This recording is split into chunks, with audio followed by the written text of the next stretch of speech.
Días. Buen día. Hola, hola, buenos días. Hola. Hola.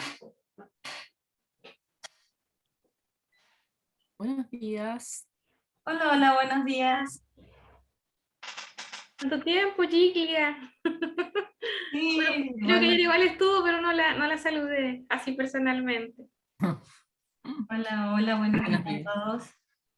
Buenos días a todos. Hola, buen día. Buenos días, días. Pedro. Buenos días. Buenos días. Buenos días. Hola, hola, buenos días. Buenos días, Buenos días.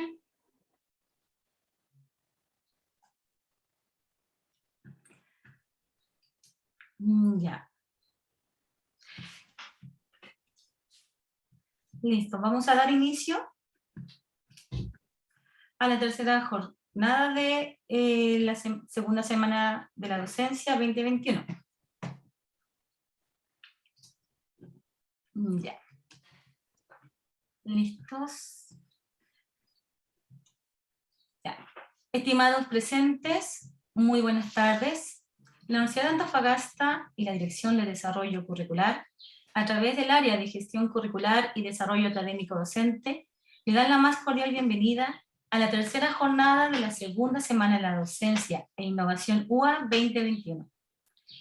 La primera actividad de esta jornada corresponde al webinar Metodologías innovadoras para la formación en contexto de transformación, a cargo del señor Cristian Celedón Gamboa, especialista en innovación educativa y asesor educativo de las Universidades de Chile, máster en educación, políticas públicas y equidad de la Universidad de Glasgow y psicólogo educativo de la Universidad Católica del Norte. Ha desarrollado pasantías, intercambios profesionales y especializaciones en España, Brasil, Estados Unidos, Colombia, Dinamarca, Francia, Reino Unido y Finlandia. Es consultor educativo senior en la Universidad Católica del Norte, cofundador y coordinador de la Red Internacional Education, Public Policy and Equity Network y consultor internacional en innovación educativa y transformación digital para diversas autoridades educativas, municipios, gobiernos regionales, universidades, centros escolares y organizaciones del tercer sector ligadas al desarrollo educativo en Chile, Perú, Colombia, México, Guatemala, España y Costa Rica. Le damos entonces la bienvenida a don Cristian Celedón para que pueda iniciar su presentación. Bienvenido, Cristian.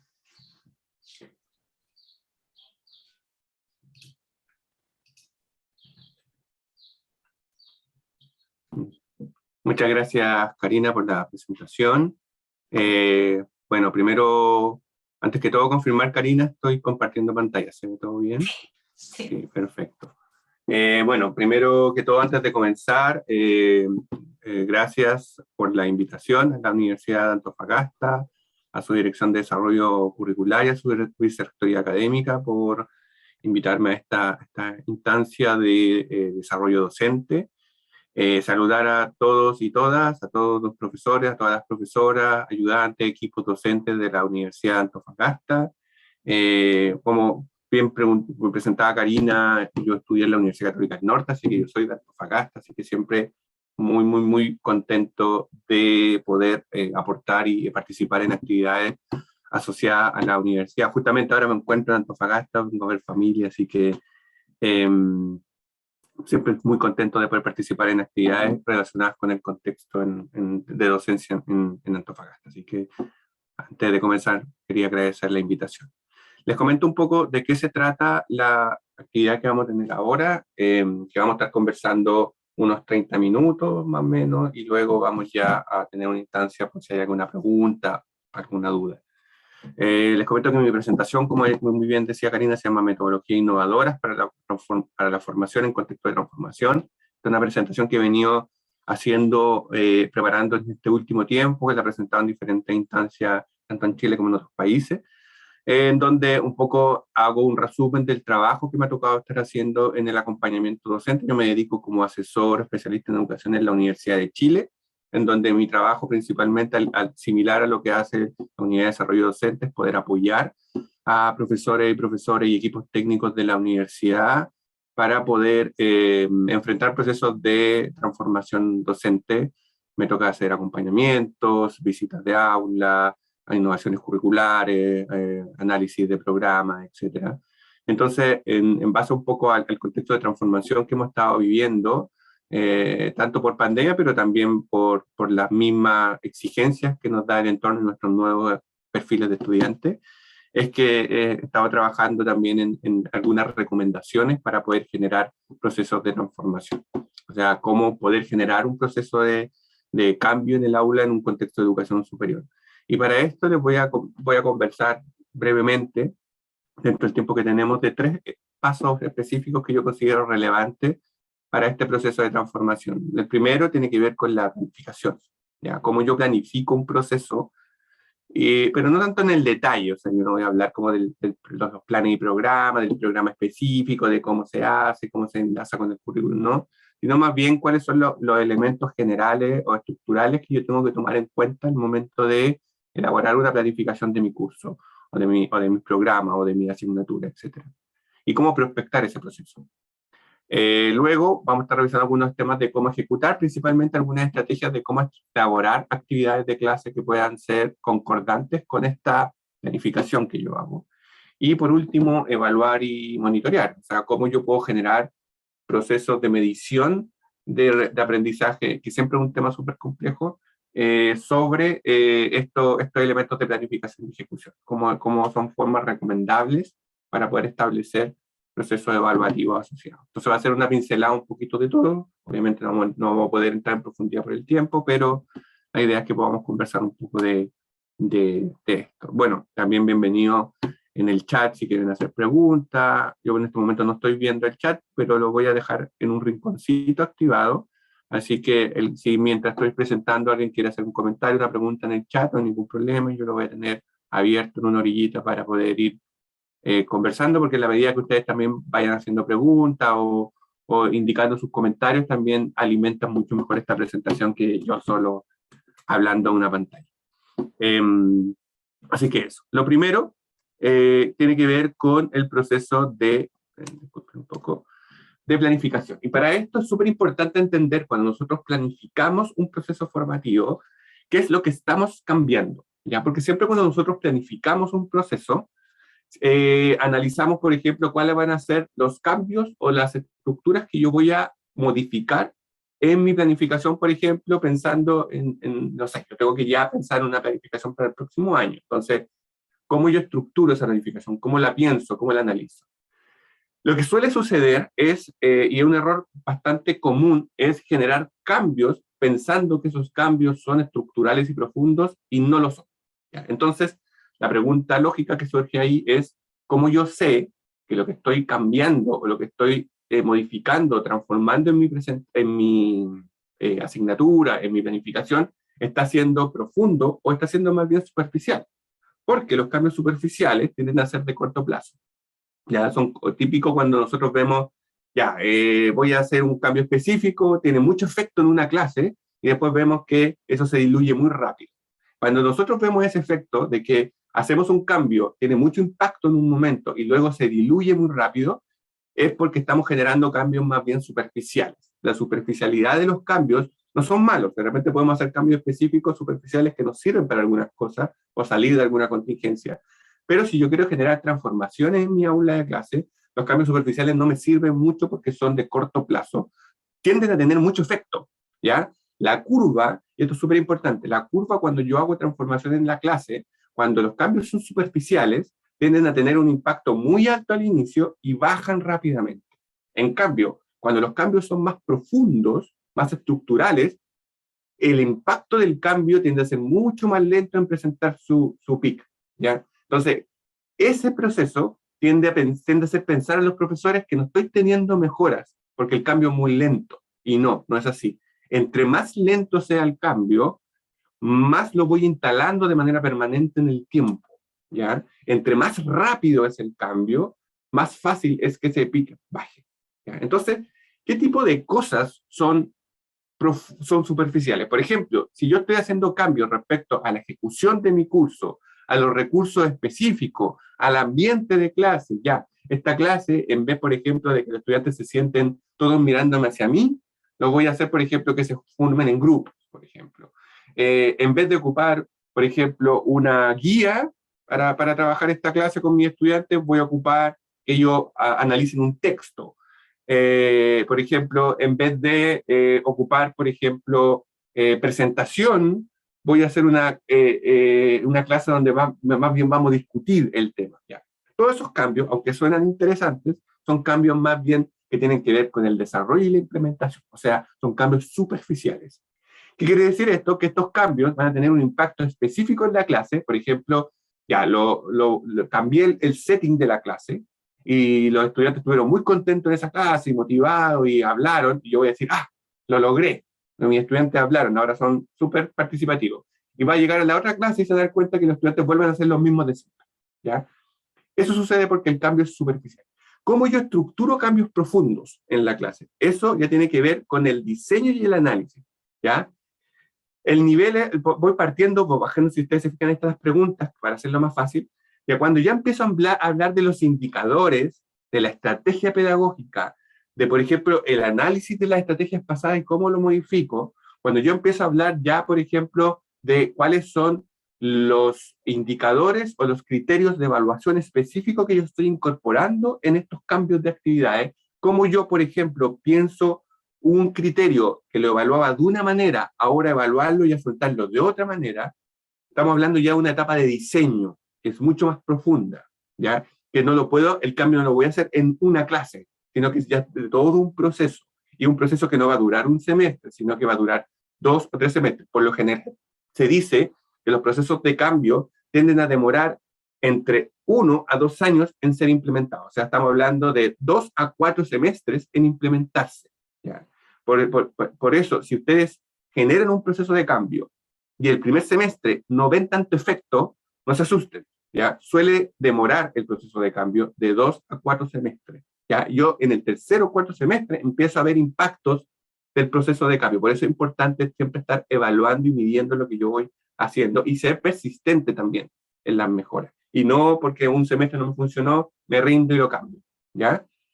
Y obviamente yo puedo pasar ya a un análisis mucho más profundo de análisis del proceso de planificación que tiene que ver, por ejemplo, ya en pensar en las metas de aprendizaje de mis estudiantes, que son diferentes, ojo, a los indicadores. Ya las metas de aprendizaje son que específicamente quiero desarrollar en mis estudiantes. Por ejemplo, muchos de nosotros, no sé si yo creo que la Universidad de Antofagasta también estamos basados en currículum por competencia. O sea, nosotros ya no somos currículum basado en objetivos. O sea, nosotros ya no tenemos un set de contenidos que tenemos que transferir, sino que estamos basados en competencia. ¿Qué quiere decir esto?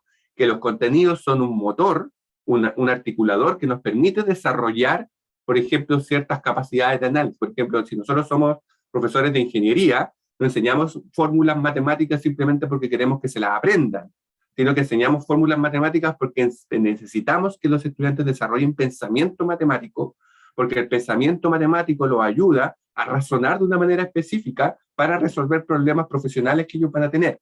Entonces, el objetivo no es que se aprendan la fórmula de memoria, el objetivo es que ellos piensen matemáticamente y razonen y analicen en base a la resolución de problemas matemáticos complejos.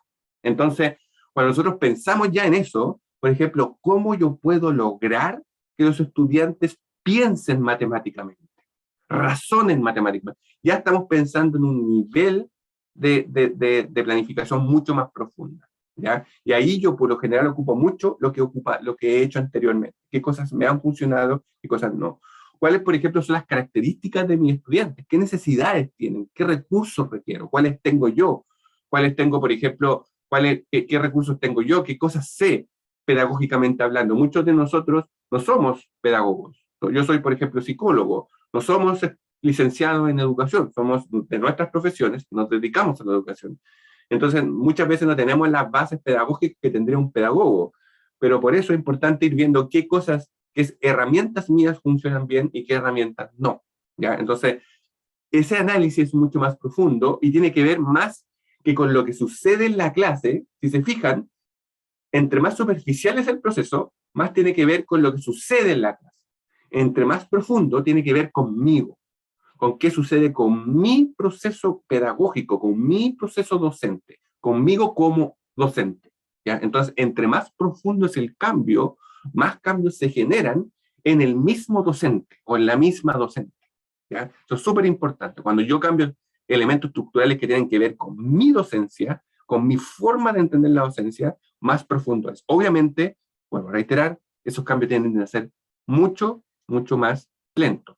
Y esto es importante porque las nuevas tendencias en educación nos hablan del aprendizaje bajo una lógica de aprendizaje ubicuo. ¿Qué quiere decir el aprendizaje ubicuo? No sé si para algunos es un nuevo concepto, es un concepto que se viene hablando ya hace aproximadamente una década, que tiene que ver con la irrupción de la tecnología, tiene que mucho que ver con lo que estamos viviendo ahora en pandemia. Aunque este concepto se genera antes del contexto pandémico, hay un autor norteamericano que es de apellido Burbules, que es con B larga, Burbules, que yo lo recomiendo mucho leer, que habla del aprendizaje ubicuo, y que establece de que ya el proceso de aprendizaje no ocurre solo en la sala de clase.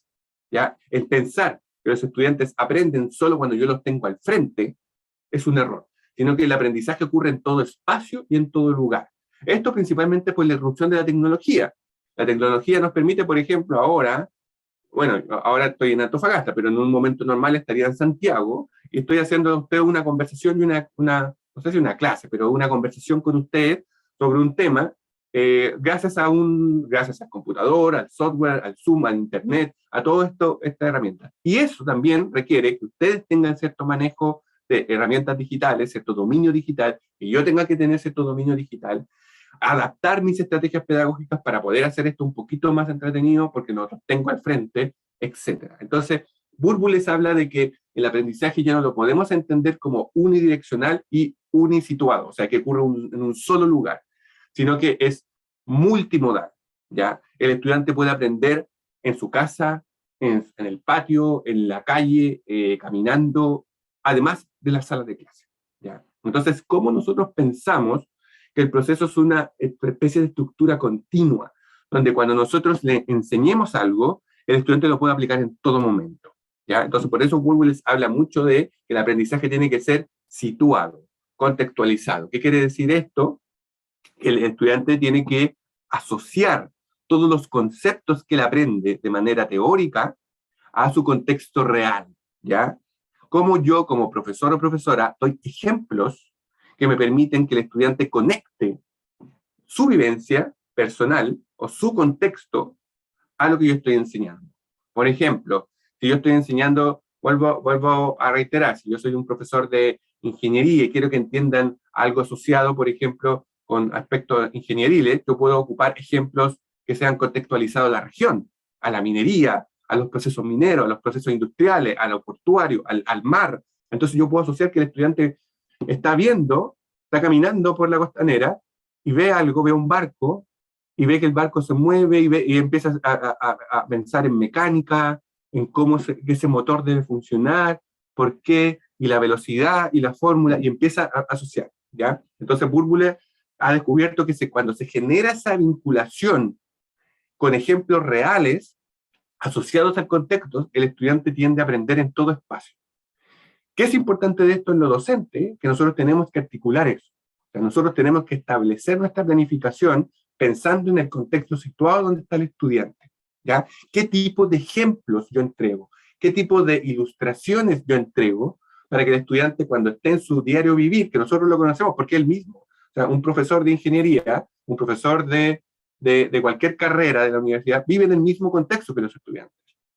Quizás no en el mismo barrio, pero en la misma ciudad, en la misma región. Entonces, también los mismos ejemplos. Ustedes tienen que estar atentos así, qué cosas yo les podría decir a mis estudiantes, que ellos también lo pueden ver y asociar. Entonces, ustedes le pueden decir, por ejemplo, la próxima vez que vean a Cerro Moreno y a Morro Moreno y vean un barco que se mueve, imagínense el motor que está dentro, imagínense la fuerza que está haciendo para romper. Entonces, lo que estoy hablando ahora de las fuerzas de la física, de la mecánica, entonces asocien. Entonces el estudiante, quieran o no, lo va a hacer, ¿ya? Porque es un proceso natural de aprendizaje. Nosotros vamos asociando y aprendemos desde nuestro contexto.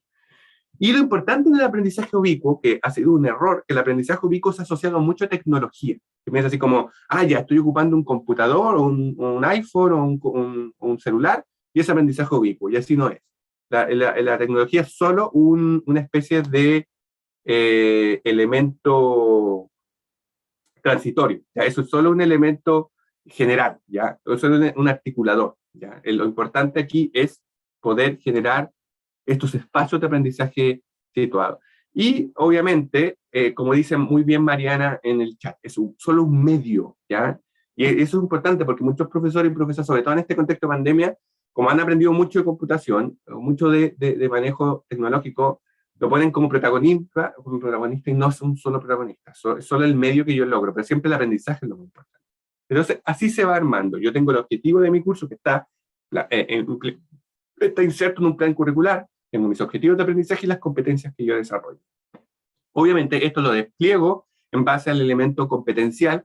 Como bien sabemos, tenemos 3 elementos competenciales que son el saber conocer, que es el contenido, el saber hacer, que es el dominio, y el saber ser, que es cuando el estudiante interioriza la competencia, cuando ya él lo puede trasladar, este pensamiento matemático, por ejemplo, ya no solo lo aplica a la fórmula, sino es capaz de ver un barco en el horizonte. Les digo porque ahora estoy en una ventana y veo un barco, por eso hablo tanto del barco. Ver un barco en el horizonte y ese pensamiento matemático llevarlo al barco, entender fuerza, movimiento, y que él te explique por qué ese barco se mueve, ¿ya? ¿Qué fuerzas, por ejemplo, qué fórmulas matemáticas se aplicarían a ese movimiento de ese barco? Eso quiere decir que es saber ser. No es que le interioriza necesariamente, porque muchas veces el interiorizar puede asociarse al aprender de memoria. ¿Ya? El estudiante me recita todas las fórmulas, ya quiere decir que ya lo interiorizó. No, eso simplemente saber conocer. Es el primero. La memoria está implementada solo en el primer escalafón, en el solo cognitivo. ¿Ya? Cuando me refiero a saber ser, es que puede extrapolar los contenidos que yo aprendí de manera teórica a un contexto real. ¿Ya? Y para establecer, por ejemplo, ya, cómo esta planificación que hemos estado conversando la puedo llevar a un contexto de clase, y para eso se tiene que generar lo que se denomina las oportunidades de aprendizaje auténtica. ¿Qué son las oportunidades de aprendizaje auténtica? Son estas, ¿ya? Cómo yo estructuro una tarea dentro de una clase, que genere lo que hemos estado hablando, ¿ya? Que sea significativa, que sea ubicua, que sea multimodal.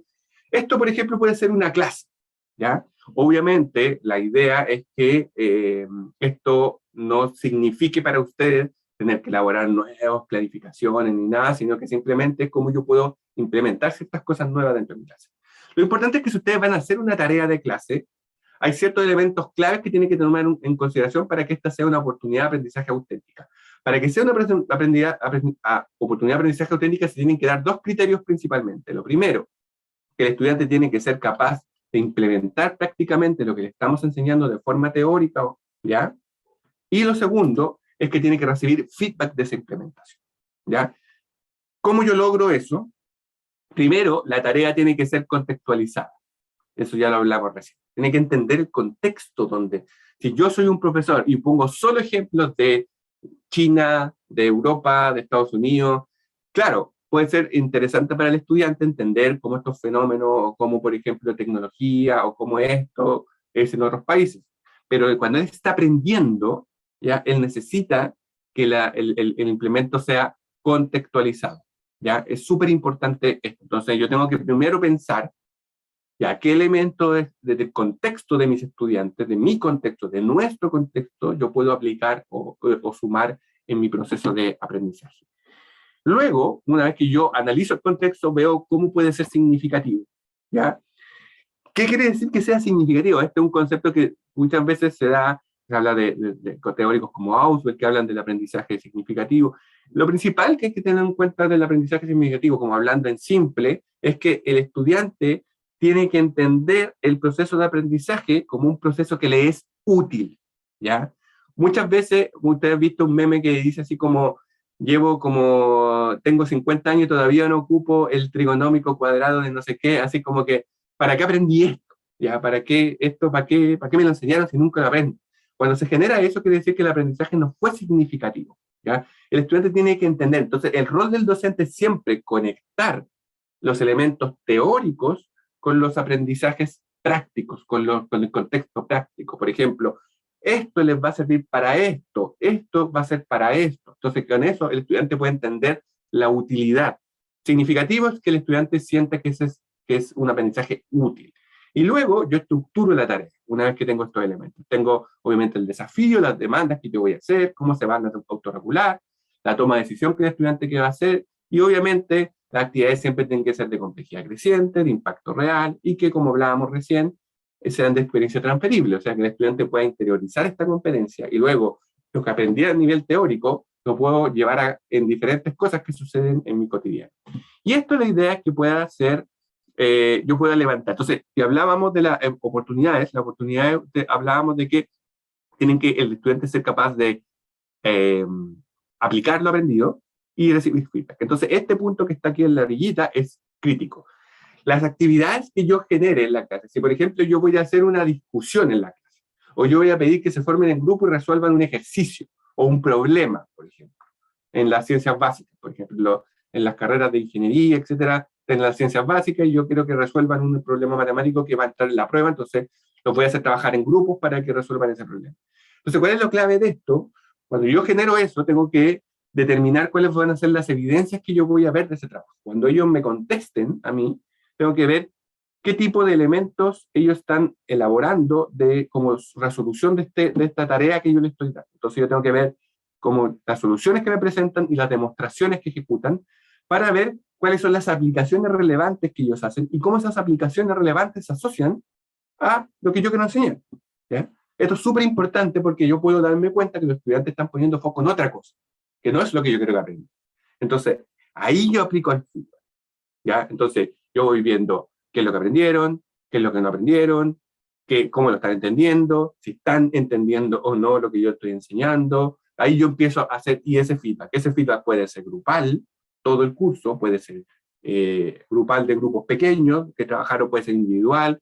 Muchas veces es difícil hacerlo individual, obviamente, por las cantidades de estudiantes que tenemos, pero cualquier feedback que yo haga a mi curso, estoy de alguna manera entregándoles información a ellos que les permite corregir su proceso de aprendizaje. Lo importante es que el estudiante tiene que entender dónde está él, dónde quiero que esté y qué le falta para aprender. Entonces, ese es nuestro trabajo, llevarlos en esa progresión. ¿Ya? El profesor o profesora que dice, no, ustedes deben descubrir por qué se equivocaron y ustedes tienen que descubrir, como dejar solo al estudiante es un error, porque el estudiante necesita tener ciertos anclajes. Obviamente yo le puedo dar tareas que sean por descubrimiento, ¿ya? Ustedes descubran la solución, pero siempre yo tengo que generar los anclajes para que el estudiante vaya progresando. Y esto obviamente va a generar lo que se denomina como el estado de flow, que es lograr que la tarea, el nivel de complejidad y habilidad del estudiante llegue a un cierto flujo que permita interiorizar y generar motivación, y esto obviamente hace más significativo el proceso. ¿Ya? Ejemplos de actividades auténticas, por ejemplo, la experimentación, resolver problemas complejos, la experimentación, organizar un evento, por ejemplo, escribir un texto para las carreras más de ciencias sociales, realizar un experimento social, debate de situaciones, problema real, realizar un proyecto, que una muy buena forma de enseñar, por ejemplo, matemática, ingeniería. Los custom projects, por ejemplo, en ingeniería, son proyectos, se desarrolla un proyecto. Yo aprendo a través del desarrollo de un proyecto. Prototipar una solución, realizar una ponencia, simulación, un demo, compendio de trabajos, por ejemplo, presentaciones públicas, estudio y análisis de casos. Si se fijan, acá no hay ninguna que sea así como sentarse a ver una PPT y leer una guía. No existe, eso no genera, lamentablemente, tarea auténtica o procesos auténticos de aprendizaje. Ya, yo necesito, obviamente esto no es que tenga que hacer todas las clases, esto, obviamente que no. Yo voy generando ciertos espacios donde necesito que el estudiante demuestre. Lo principal es esto, el consejo que les puedo dar, cómo yo puedo generar espacios que el estudiante demuestre lo que sabe, ¿ya? Y lo demuestre no desde la memoria, sino desde lo práctico. Y cómo yo como profesor o profesora puedo corregir esa demostración. Y por último, ya sé que estoy como justito en el tiempo. Sí, estamos cerca ya del tiempo. Sí, algunos consejos sobre la evaluación y el monitoreo, ¿ya? Esto es un tema que puede darse para una charla solo, es un tema muy complejo, pero solo algunos consejos. Lo importante aquí, profesor y profesora, es evitar incongruencias entre la forma de enseñar y la forma de evaluar. ¿Ya? ¿Qué quiere decir esto? Por ejemplo, me ha tocado mucho, por ejemplo, asesorar carreras de ingeniería, por ejemplo, o de arquitectura, cosas así, que son carreras proyectuales, ¿ya? Que son carreras donde el estudiante necesita desarrollar la habilidad proyectual, ¿ya? ¿Y qué sucede con esto? Por ejemplo, si yo genero todo un proceso de aprendizaje donde el estudiante debe proyectar, o sea, debe generar aplicaciones prácticas reales, y luego la evaluación la hago con un sistema de evaluación, por ejemplo, una prueba, ¿ya? Una prueba escrita, que sea ejercicio así súper concreto y teórico, rompe esa cadena, porque finalmente yo estoy enseñando de una manera práctica, aplicada, proyectual, etcétera, y evalúo de una manera más bien memorística, concreta, etcétera. Entonces, yo tengo que cuidar que esos dos procesos sean coherentes. Lo que yo recomiendo es generar procesos que se llaman la evaluación auténtica, ¿ya?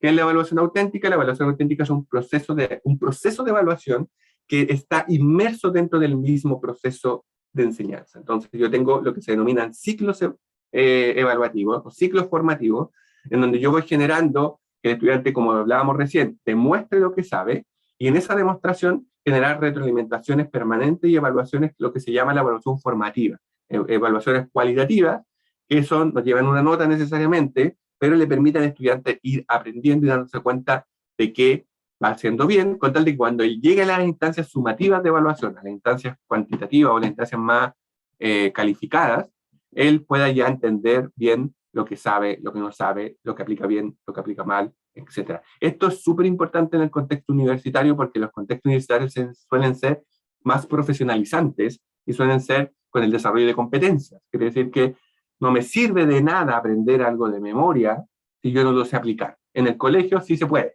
Yo puedo aprender de memoria todo y pasar súper bien. Pero en la universidad, como estamos preparando profesionales, futuros profesionales, necesito que el contexto teórico que le aprende lo aplique. Entonces se tienen que dar espacios de demostración. Yo tengo que hacer un monitoreo permanente. Un error sería, bajo estos nuevos procesos de transformación, generar estos típicos espacios de 2 meses pasando materia, prueba. 2 meses pasando materia, prueba. Porque ahí se generan las cajas negras, donde no tengo idea si mis estudiantes están aprendiendo o no están aprendiendo. Yo necesito que los estudiantes comprendan si están aprendiendo o no. Y la única manera es a través de generar ciclos de retroalimentación, ¿ya? Yo estoy en una clase, hago una tarea, ellos la muestran, la presentan, y yo genero retroalimentación, ¿ya? Y la retroalimentación no puede ser, vas bien, vas mal, cosas así, porque eso no sirve. Es, por ejemplo, yo necesito que tú corrijas esto, para que puedas avanzar. Entonces el estudiante tiene que entender como de manera concreta y clara qué necesita ir aprendiendo para ir avanzando en esta progresión, ¿ya? Algunos consejos finales, ya para cerrar, esto lo voy a revisar súper rápido, algunos consejos, cómo evalúo de manera auténtica un proceso en un contexto de innovación. El proceso tiene que estar integrado. ¿Qué quiere decir esto? Que no puedo hacer como materia, prueba. Eso es un proceso desintegrado, desconectado. La evaluación tiene que ir dentro del mismo proceso. Ocupar tareas reales, tareas auténticas, como bien hemos hablado recién, con metodología obviamente activa idealmente. El estudiante tiene que tener un rol protagónico. Lo ideal es, por ejemplo, integrar elementos como la coevaluación, que es evaluación entre estudiantes. Hay 3 tipos de evaluación, que es importante que ustedes la manejen. Está la heteroevaluación, la coevaluación y la autoevaluación. La heteroevaluación es la que te hace un agente externo. Cuando ustedes evalúan al estudiante, se llama heteroevaluación. Cuando el estudiante se evalúan entre ellos, entre pares, se llama coevaluación. Y cuando el estudiante se evalúa a sí mismo, se llama autoevaluación. Y lo ideal es poder hacer mezclas de estas 3. El estudiante posee un rol protagónico, como hablábamos. Evalúo lo que he dado la oportunidad de aprender. Ustedes pueden preguntarme, pero ¿cómo yo sé lo que he dado oportunidad de aprender? Todo lo que yo he dado feedback en la clase es lo que yo he dado la oportunidad de aprender. Las cosas que yo les dio feedback, no he dado la oportunidad de aprender, porque el estudiante aprende en la medida que recibe feedback, ¿ya? Entonces, eso es súper importante tenerlo en consideración. Sí, Mario Tapia dice ahí, dime cómo evalúas y te diré qué tipo de profesional eres. Eso es ay, no me acuerdo el nombre del autor ahora, ahí sí me ayuda Mario, pero hay un autor que habla, que dice, hay un paper, Sí, oye, sí, Mario, hay un paper de Santos Guerra que efectivamente se llama así. Dime cómo evalúas y te diré, profesional, eres que, bueno, yo baso ese paper, ocupo este paper en esta presentación. Es súper interesante. El proceso evaluativo se encuentra, disculpa, me falta la última, esta es la última, para que no se pongan nerviosos. El estudiante conoce con claridad cómo será evaluado y qué espera de él. Recibe reglamentación genuina y de calidad. Esto, solo un segundo me quiero detener. ¿Qué es la reglamentación genuina de calidad? Todo es retroalimentación. Ojo, si yo le digo a un estudiante, vas bien, es retroalimentación. ¿Es genuina de calidad? No. Cuando la retroalimentación no se conecta con la progresión del estudiante, está mal, ¿ya? Entonces, ahí es importante que una retroalimentación genuina tendría que ser, por ejemplo, mira, te equivocaste en esto, para poder mejorar esto, es importante que te fijes en esto y en esto. Esa es una retroalimentación genuina porque permite al estudiante anclar lo que él necesita aprender. La evidencia evaluativa se levanta desde múltiples y variadas fuentes y obviamente ocupo evaluación formativa de manera extensa. Así que muchas gracias. Bueno, ahí hay algunos datos de contacto mío. Si alguien me quiere escribir, ahí está mi correo, cecilia@chile.cl. Y bueno, ahí está una red. Obviamente estas son redes profesionales, no me van a ver ahí sentado en la playa tomando un mojito, no son redes personales, son redes profesionales, así que ahí yo voy publicando porque yo voy haciendo estas charlas, me van invitando, y algunas son abiertas, voy poniendo material, entonces si alguien quiere conocer más o profundizar en algunos temas, me puede contactar, no hay ningún problema. Disculpen si me pasé algunos minutos y No, muchas gracias. Ya. Muchas gracias, Cristian. Daremos el espacio para que alguien que desea hacer alguna pregunta pueda levantar la mano, solicitar abrir su micrófono, o también me parece que tenemos una pregunta en el chat. Genaro, Sí, ¿tenemos preguntas? sí, hay algunos comentarios y también hay una pregunta de la profesora Vinca Monardes que dice lo siguiente. En relación a la enseñanza virtual, ¿qué cambios ha sufrido las metodologías innovadoras, además del uso del apoyo de TIC, sino que en relación al entorno que sufre el alumno en sus casas? ¿Cómo apoyar a ellos en función de ser un aprendizaje agradable?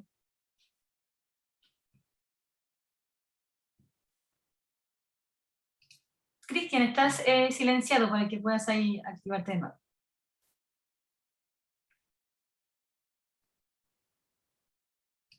Ya, ahí estoy. Sí, que estaba aquí. Ahí les comparto un link lo voy a compartir en el chat, para que bajen el paper, dime cómo evalúas y te diré qué tipo de profesional y persona eres. Es muy bueno, interesante, entretenido, porque también un poco lo que hablábamos al inicio, te cuestiona de que la evaluación depende mucho de qué tipo de profesional y qué tipo de docente eres. Entonces es súper interesante porque tú tienes que cuestionar a ti mismo, ¿ya? Es muy bien, yo siempre hablo con los profesores, cuando por ejemplo los profesores que dicen así como que se sienten bien cuando todo su curso reprueba, y dicen, oh, es que mi curso es muy difícil. Entonces yo soy tan buen profesor que no me entiende y por eso todos reprueban. Y no, pues eso, si todos los estudiantes reprueban, quiere decir que era un pésimo profesor. Entonces, es súper interesante este análisis porque resignifica, como bien dice Karina, resignifica el proceso de evaluación. Entonces, entender que si los estudiantes no están aprendiendo, si están con malas notas, obviamente siempre hay estudiantes que no quieren aprender y no hay nada que hacer. Pero también si ya tengo una masa, si tengo 40 estudiantes y nadie está entendiendo, quizás algo está pasando conmigo también.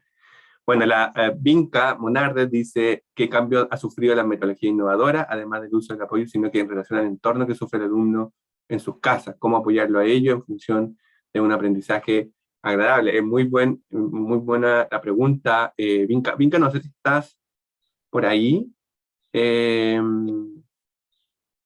¿Estás conectada? Si no, no importa, porque te quería hacer alguna pregunta con eso, pero sí, vuelvo a reiterar, es súper importante que hay que entender que los procesos de innovación o los procesos de transformación en los procesos de aprendizaje son apoyados por la tecnología, pero no son la tecnología. Como decíamos en el chat ahí, la tecnología es un medio, ¿ya? Es un medio para poder elaborar procesos de transformación, pero no es un fin, ¿ya? Por ejemplo, yo me acuerdo que en la UA en un momento instalaron varias de estas pizarras digitales, que como tuve con un lápiz, lo anotaba, y la UCN también, y quedaron botadas. Nadie aprendió a ocuparla y quedaron ahí botadas, instaladas. Y llegaban los profesores que ocupaban el plumón normal y lo rayaban encima y le echaban a perder. Entonces, ese es el mejor ejemplo de que la tecnología por sí mismo no produce innovación en el aula. ¿Ya? Entonces, asociar las TICs, TIC, no, nunca es TICs. Una vez un profe de tecnología me retó, nunca son TICs, son TIC, siempre son TIC o TAC, tecnologías para aprendizaje y conocimiento, también las TIC o las TAC, nosotros tendemos a asociarlas más a los TAC que las TIC, no son la finalidad, ¿ya? Yo lo he visto mucho ahora con el tema de la sala híbrida, que todas las universidades están instalando 1000 salas híbridas, y si los profesores no saben ocuparla y no tienen habilidades digitales, no sirve de nada la sala híbrida. Entonces, lo primero que quiero contestar la Vinca es que la tecnología es solo un motor, solo un medio, pero no es la finalidad última. ¿Ya? Yo he visto clases estupendas sin ocupar nada de tecnología. ¿Ya?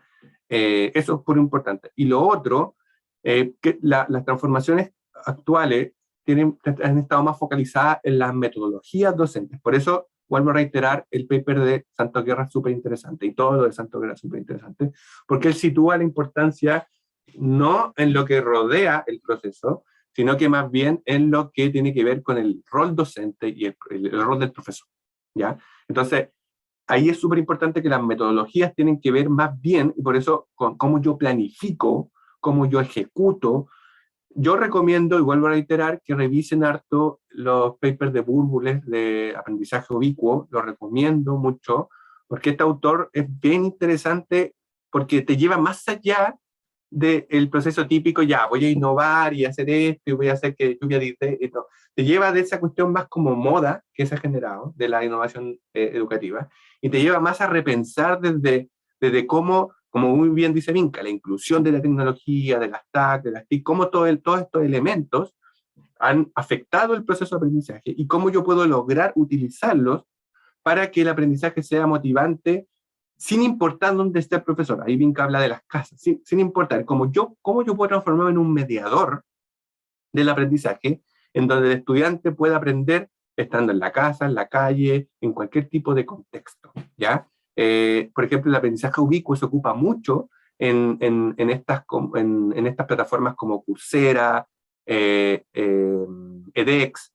Todas estas plataformas ocupan mucho el aprendizaje ubicuo porque están obligadas a que el estudiante aprenda desde su casa, ¿ya? Entonces yo recomiendo, si quiere aprender cómo apoyar de mejor manera a los estudiantes, revisar Burbules, revisar aprendizaje ubicuo, está todo en español, para poder leerlo también si ustedes lo desean, porque te va a dar muchas líneas o muchas luces de cómo entender esta tecnología, pero no quedarse en la tecnología. Suele ser un error. Yeah. Muchas gracias, Cristian. Muchas gracias por la presentación. Agradecemos nuevamente la exposición del señor Cristian Celedón. Y en este momento, no habiendo más preguntas, vamos a realizar una pausa activa de 10 minutos, ya, la cual estará a cargo del profesional Douglas Zapata, del Servicio de Deportes de nuestra institución, y quedamos todos invitados a participar de ella. Douglas, le damos el paso Hola, para que pueda iniciar. Muy buenos días a todos, espero que se encuentren bien. La idea principal de la actividad es, como decía Karina, no va a durar más de 10 minutitos. Vamos a la gente que veo, sé que está sentada, en la misma posición nos vamos a sentir un poquito cómodos. Vamos a iniciar, ¿ya? Cómodo, suelte, relaje los bracitos, relaje los brazos. ¿Sí? ¿Qué vamos a hacer? Vamos a ir oreja, hombro. Yo muestro y después ejecutamos. Voy a un lado y voy a otro lado. ¿Sí? La idea principal es que como estamos cómodos, podemos en esta instancia de estar sentados, realizar la actividad con los ojitos cerrados. Solamente me escucha a mí y cuando cambiemos el movimiento, abre los ojos para ver el movimiento que vamos a hacer y después volvemos a cerrarlo. Importante ser consciente de tu respiración, ¿sí? Trata de inhalar y exhalar lo más lento posible y comenzamos. Vamos, muy lento. 1, voy al otro lado. 2, otro lado, 3, vamos al otro lado, 4, 5, sé consciente con tu respiración, recuerda, 6, 7 y 8. Vamos hacia adelante y hacia atrás. Voy hacia adelante y voy hacia atrás hasta donde yo pueda llegar. Vamos, ojos cerrados. 1, 2, 3, 4, 5, 6, 7 y 8. Ahora vamos a hacer circunducción o círculo. Me voy a echar un poquito más atrás. Simulo que con la nariz tengo un lápiz y voy a formar hacia un lado el círculo más grande que puedo hacer. Vamos a hacer 8 hacia un lado y 8 hacia el otro lado. ¿Listo? Ya, vamos. 1, 2, 3, 4, recuerda, escuche su respiración, 5, el otro lado, 6, vamos, nos quedan 2, 7 y 8. Sin parar, cambiamos el sentido, giramos hacia el otro lado y vamos. 1, 2, escuche su respiración, 3, 4, 5, 6, 7 y 8. Suelte un poquito, suelte, deje caer los brazos, suelte los hombros, deje caer los brazos. Vamos, vamos, vamos. Vamos hacia atrás. Hombros hacia atrás. 1, hombros hacia atrás. 2, 3, vamos, vamos. 4, 5, 6, 7 y 8. Cambiamos ahora, vamos hacia adelante. Hombros, 1, 2, 3, 4, 5, 6, 7 y 8. ¿Me escuchan? Chiquillos, ¿me escuchan? Sí. Así ya nos paramos en el lugar, nos paramos, nos vamos a poner detrás de la silla, ¿sí? En esta posición, el brazo va a cruzar derecho, va a cruzar el otro bracito va a tomar el codo y mi vista va a mirar hacia el lado contrario donde apuntan mis dedos. Y mantengo 1, 2, 3, 4, 5, 6, 7 y 8. Suelto, suelto, suelto, suelto. Cambio el otro lado, cambio al otro lado. Recuerda que el brazo se soporta en el codo. Si mi punta de los dedos apuntan hacia allá, mi vista hacia el lado contrario. 1, 2, 3, 4, 5, 6, 7 y 8. Suelte, suelte, suelte. Corra un poquito la silla del lugar. Suelte, suelte. Vamos a hacer entrelazo, entrelazo. Lo hago de lado y estiro y hago un huevito en la espalda. Y vamos a contar 8. Vamos. 1, 2, 3, 4, 5, 6, 7 y 8. Suelto, suelto. Ahora lo mismo atrás. Entrelazo atrás, saco pecho y estiro al frente. 1, 2, 3, 4, 5, 6, 7 y 8. Suelte, suelte, suelte. Lo último, entrelazo y estiro arriba. Trato de estirarme lo que más puedo, sin levantar la punta de los pies. 1, 2, 3, 4, 5, 6, 7 y 8. Suelto, suelto, suelto. Suelto un poquito. Suelte, suelte. ¿Qué vamos a hacer ahora? Vamos a cruzar. Voy a poner en esta posición mis brazos, ¿sí? Ángulo de 90 y vamos a ir 1 y vuelvo a la posición. 2, vuelvo a la posición. ¿Listo? De ahora, ya. Posición, brazo 90 y vamos. 1, vuelvo, giro hacia el otro lado. 2, vuelvo. 3, vuelvo a la posición. 4, 5, 6, 7 y 8. Vamos, para finalizar, vamos a inhalar y exhalar 3 veces. Igual, me paro, ¿qué voy a hacer? Tomo aire, mantengo arriba un poquito el aire, cuando ya crea que no puedo dar más, botamos. ¿Estamos? ¿Listo? 3, listo, ya, vamos. Tomo aire, mantengo un poquito y botamos. Vamos a la segunda.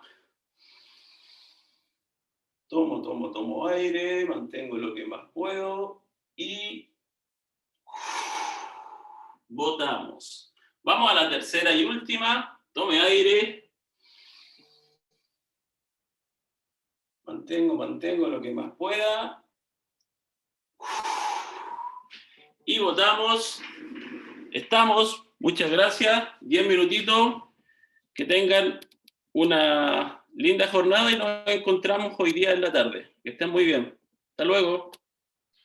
Bueno, muchas gracias. Le agradecemos a Douglas por esta pausa activa. Y obviamente les seguimos recordando que cualquier consulta que puedan tener, la pueden escribir en el chat. Ya. A continuación, la reflexión en torno al quehacer pedagógico es un conjunto de procesos a través de los cuales el docente aprende de la experiencia, mediante la recolección de datos que deben ser contrastados por el propio docente o en colaboración con otro. Permite, entre otras acciones, profesionalizar el ejercicio docente.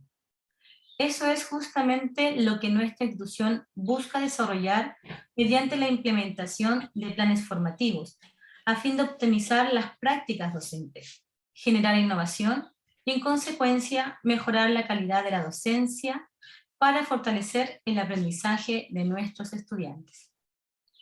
A continuación, la coordinadora del área Gestión e Innovación de la Docencia, señora Catherine Urriola López, les presentará el libro de Reflexiones Docentes, material que agrupa escritos reflexivos realizados por los docentes que participaron en el curso de docencia virtual, Herramientas TIC para el Aprendizaje, primera versión 2020. Catherine es profesora de español, licenciada en Educación por la Universidad de Concepción, diplomada en Medición y Evaluación de los Aprendizajes por la Pontificia Universidad Católica de Chile, máster en Investigación en Didáctica, Formación y Evaluación Educativa por la Universidad de Barcelona, doctora en Educación por la Universidad de Barcelona, especializada en la gestión de la investigación, orientada al ámbito educativo y dedicada a temáticas relacionadas con la formación del profesorado, con énfasis en la evaluación de los aprendizajes. Con una experiencia laboral desde el 2014 en la Universidad de Antofagasta, como asesora profesional en unidades de apoyo a la gestión universitaria, específicamente en áreas de evaluación y acreditación de carreras, innovación en docencia e investigación educativa. También he participado en el diseño y la ejecución de programas de formación continua en aspectos técnicos pedagógicos para docentes universitarios. Estimada Catherine, bienvenida. Muchas gracias, Karina. Bien, voy a partir comentando que para poder difundir este libro, para poder formalizar su presentación, se pidió el apoyo de la Oficina de Transferencia y Licenciamiento de nuestra universidad, OTL, a quien aprovecho de dar las gracias porque nos apoyaron en todo el proceso de gestión con la Cámara Chilena del Libro, ¿ya? Nuestro libro, tal como aparece en la siguiente lámina, ya cuenta con código de barra. ¿Puede mostrarlo, por favor?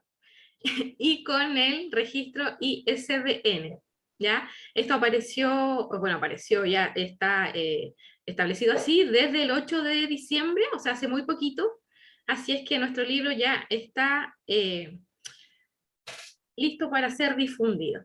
Este texto fue sometido a un proceso de revisión por pares para su publicación y consta de 16 capítulos donde los docentes que participaron en el curso de docencia virtual expusieron sus reflexiones.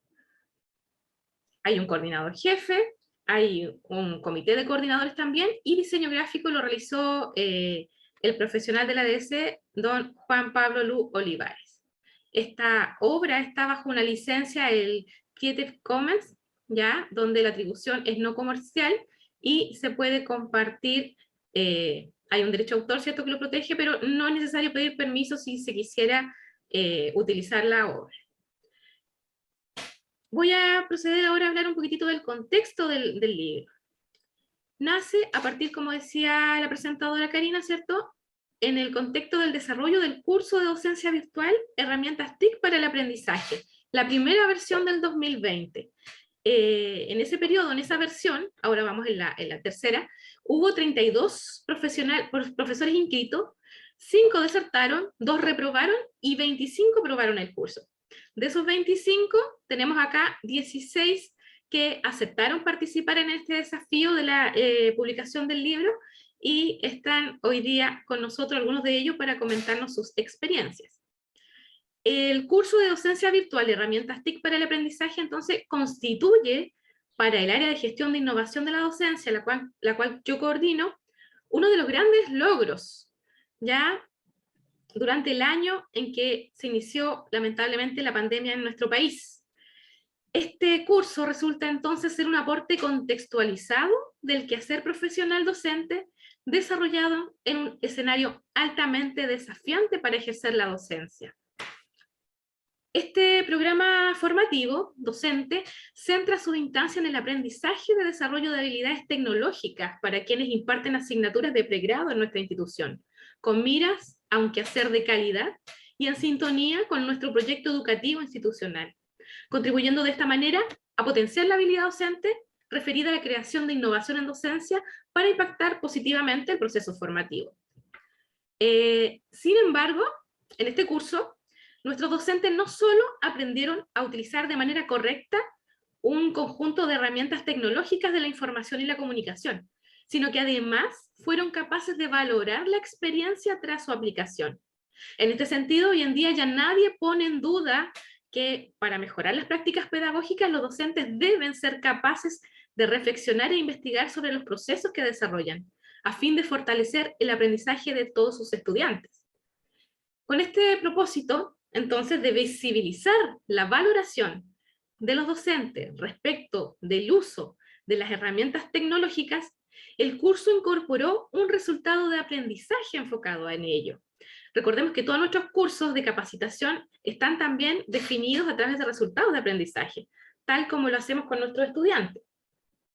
De esta forma, y como una actividad práctica asociada a este fin, se solicitó entonces a los participantes que elaboraran una reflexión pedagógica bajo el formato de ensayo.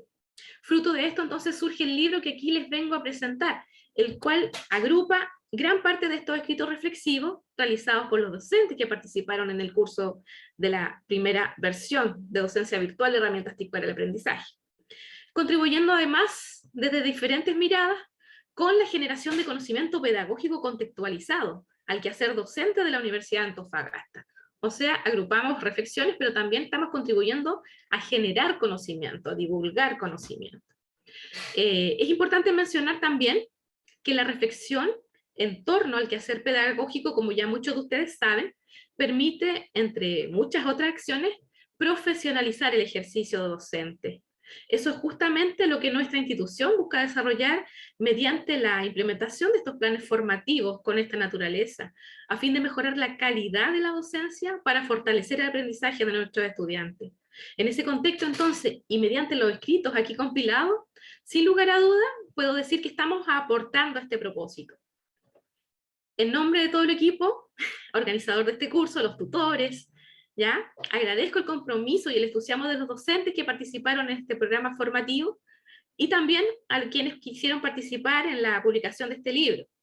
Finalmente les recuerdo que el área de gestión de innovación de la docencia, adscrita a la Dirección de Desarrollo Curricular, así como las otras áreas que pertenecen a esta dirección, seguirá desarrollando acciones para mejorar las prácticas pedagógicas y de esta manera fortalecer el aprendizaje de nuestros estudiantes, que es lo que más nos interesa.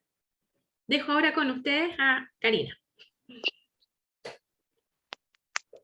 Agradecemos la presentación de Catherine y continuamos con algunas intervenciones de los autores de este libro, quienes expondrán sus reflexiones y experiencias en torno a su participación en el curso de herramientas TIC para el aprendizaje. Comenzamos con Bessie Gutiérrez Astudillo, académica del Departamento de Tecnología Médica. Bienvenida, Bessie. Hola, buenos días, gracias por la invitación. Bueno, vengo aquí a presentarle algunas de las reflexiones que hicimos el año pasado en tiempos de crisis, ¿cierto? En tiempos de pandemia.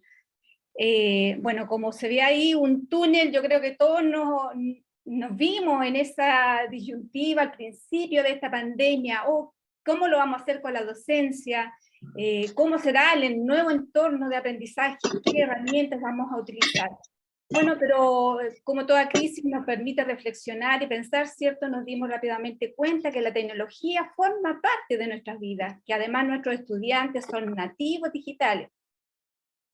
Su forma de recibir y procesar la información y de relacionarse con el entorno hace imprescindible, ¿cierto? Introducir esta tecnología en las aulas. Por lo tanto, nuestro compromiso para formar ciudadanos de la sociedad futura nos obliga a adaptarnos a las crisis y a los cambios tecnológicos. Siguiente, por favor. Genaro. Bueno, hoy en día todos sabemos que las instituciones educativas no son las únicas poseedoras y distribuidoras del conocimiento, ¿cierto? Ahora con todas las TIC ofrece un gran abanico de conocimiento y herramientas que permiten ampliar esta información en nuestros estudiantes. Por lo tanto, ya sea en el aula presencial o en el aula virtual, son muy relevantes estos entornos donde se desarrolla el proceso de enseñanza-aprendizaje. Por lo tanto, es importante planificar bien nuestras clases y sobre todo elegir bien las herramientas TIC que queramos utilizar, teniendo siempre presente que la innovación no es un fin, como decía recién Cristian, ¿cierto? Es solo un medio para la mejora de la calidad de la enseñanza y conseguir los objetivos propuestos. Siguiente, por favor, Genaro. Bueno, cuando las TIC se introducen en la educación, ¿cierto? Cambia aquí la importancia, el rol de estos protagonistas. Ahora el protagonista principal, podríamos decir, cambia al estudiante. Por lo tanto, el estudiante tiene un rol más protagónico, es más responsable de su proceso educativo, tiene una mayor libertad de administrar su tiempo, de asistir a clase, de realizar las tareas en cualquier tiempo que tenga y en cualquier dispositivo. La integración curricular de estas herramientas, por lo tanto, son de mayor relevancia, ya que permiten refrescar nuestra metodología con recursos que habitualmente despiertan mucho interés en nuestros estudiantes, ¿cierto? Porque además les brinda la oportunidad de participar de manera más protagónica en el proceso de enseñanza-aprendizaje. Siguiente, por favor, Genaro. ¿Genaro? Bien, destacar algunas fortalezas de las TIC, ¿cierto? Que han venido a cambiar el modelo educativo, ya que promueven entornos de trabajo más colaborativos, aprendizaje activos y flexibles. Los contenidos a la vez se hacen más dinámicos, interactivos, variados, atractivos, ¿cierto? Ahora hay muchas herramientas que permiten presentaciones simultáneas de textos, sonidos e imágenes. Permite además realizar una retroalimentación inmediata en caso de respuestas erróneas o consultas, y esto lo valoran mucho los estudiantes, la retroalimentación. Permite además acceder a una diversidad de información, y una de las fortalezas más notables y democráticas es la interacción sin barreras geográficas. Siguiente, por favor. Genaro. Las debilidades, bueno, por todo es sabido, ¿cierto?, que gran parte de la población a nivel global y local aún no poseen acceso a estas nuevas tecnologías, ni a una red de internet, ni a computadores, ni cualquier otro dispositivo, ¿cierto?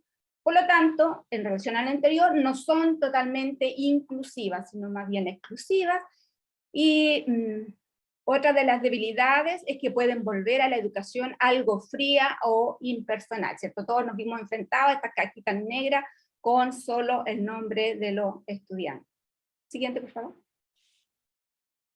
Bueno, entre los grandes desafíos, ¿cierto?, está propiciar la creación de unidades de apoyo permanente a los profesores para el correcto uso de las TIC, persuadir a aquellos profesores que todavía no están muy entusiastas, ¿cierto?, en el uso de estas herramientas, renovar las metodologías docentes apoyadas en el uso de las TIC, crear redes docentes con el objetivo de estimular la reflexión, ¿cierto?, la interacción, la comunicación educativa y dinamizar estas comunidades de aprendizaje para el uso creativo de las TIC.